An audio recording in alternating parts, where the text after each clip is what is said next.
किसी ग्रह की अनुकूलता प्राप्त करने हेतु उससे संबंधित वस्तुओं का दान, जप तथा व्रत करने का विधान है।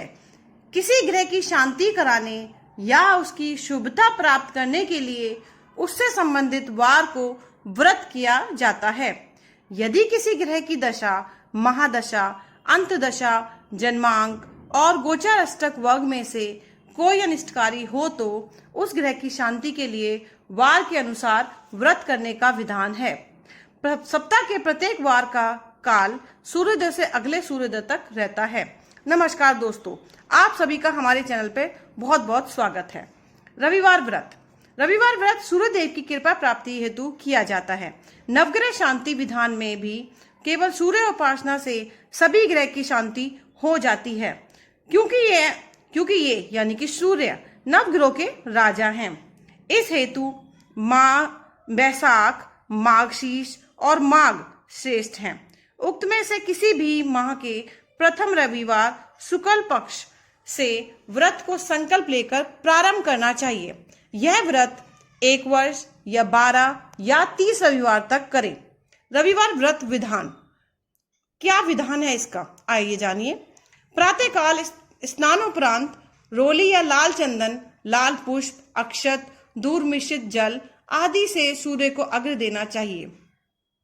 भोजन के पूर्व स्नान आदि से निवृत्त होकर सूर्य को अर्घ्य दें। अर्घ्य देने से पहले मंत्र जो पढ़ना है वो उसको मैं पढ़ के सुनाती हूँ, आप मेरे साथ रिपीट करें। अर्घ्य देने से पूर्व मंत्र जो है वो इस प्रकार है। ओम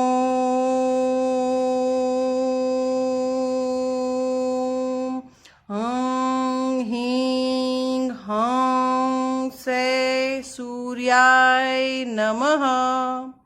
मैं दोबारा इसको पढ़ के सुनाती हूँ। ओम हं ह्रीं हं से सूर्याय नमः मंत्र का कम से कम 5 बार जप करें। लाल चंदन, कुमकुम या रोली का तिलक लगाकर रविवार व्रत कथा पढ़ें। तो कथा इस प्रकार है। एक बुढ़िया थी, इतवार के व्रत करती थी। उसके गोबर का नेम था, नेम मतलब उसका नियम था कि वो गोबर से सारे घर का काम करने के बाद ही खाना खाती थी। गोबर से चूल्हा लीपने के बाद ही तब वो रोटी बना के खाती थी। पड़ोसन के घर एक गाय थी, उसके यहाँ से वह गोबर लाती थी। एक दिन पड़ोसन ने गऊ अंदर बांध ली।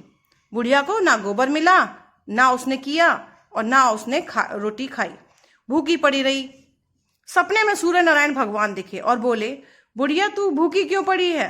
बुढ़िया बोली, भाई मुझे गोबर का नेम है, चूल्हा गोबर से लीप के तब रोटी बनाती हूँ। ना गोबर मिला, ना मैंने लीपा, ना मैंने इसलिए आज खाना खाया। सूर्य नारायण बोले, बाहर जाके निकल के देख, तेरी गौरी गाय, गौरा, बछड़ा बंध रहे हैं। गाय ने एक लड़ी सोने की और एक गोबर की दी। उस गाय ने एक लड़ी सोने की और एक गोबर की दी। ये पड़ोसन ने देख लिया तो सोने की लड़ी तो पड़ोसन ले गई, गोबर की लड़ी को बुढ़िया ले आई। चूल्हा लीप पोत के उसने फिर खाना बनाया और रोज की तरह खा लिया। भगवान ने सोचा, मैंने बुढ़िया को जो धन दिया बुढ़िया को लेना ना आया। अब सूरज भगवान ने आंधी मेघ बहुत तेज बरसा दिया। बुढ़िया ने गऊ जो है अंदर बांध ली। तब बुढ़िया को पता चला कि सोने की लड़ी भी आती है। गोबर से चूल्हा लीप के रोटी बना ली और खा ली। अब पड़ोसन को तो गुस्सा आ गया, क्योंकि अब उसको सोने की चेन नहीं मिल रही थी। अब उसने जाके राजा से शिकायत की कि बुढ़िया की गऊ तो सोना हंगती है, ऐसी गऊ तो राजा महाराजा के पास होनी चाहिए।